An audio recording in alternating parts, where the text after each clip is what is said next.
تحریک پاکستان اصل میں مسلمانوں کے قومی تشخص اور مذہبی ثقافت کی تحفظ کی وہ تاریخی جدوجہد تھی جس کا بنیادی مقصد مسلمانوں کے حقوق کا تحفظ اور بحیثیت قوم ان کی شناخت کو منوانا تھا، جس کے لیے علیحدہ مملکت کا قیام از حد ضروری تھا۔ مزید جانتے ہیں اس رپورٹ میں۔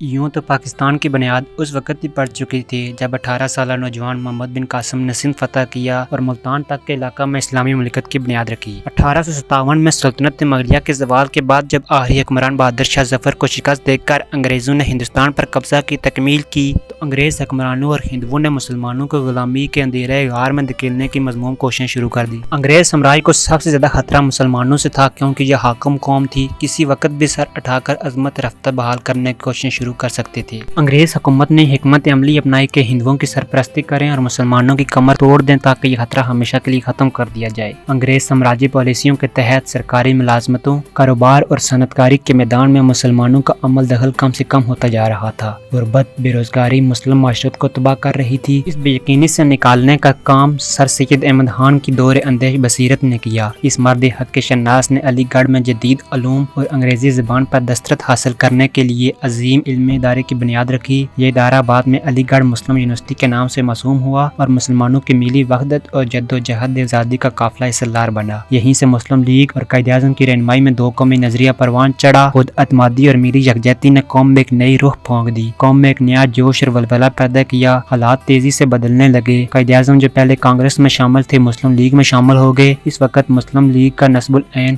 برطانوی ہندوستان میں مسلمانوں کے حقوق کا تحفظ تھا، جسے کانگریس مسلسل نظر انداز کرتی آ رہی تھی۔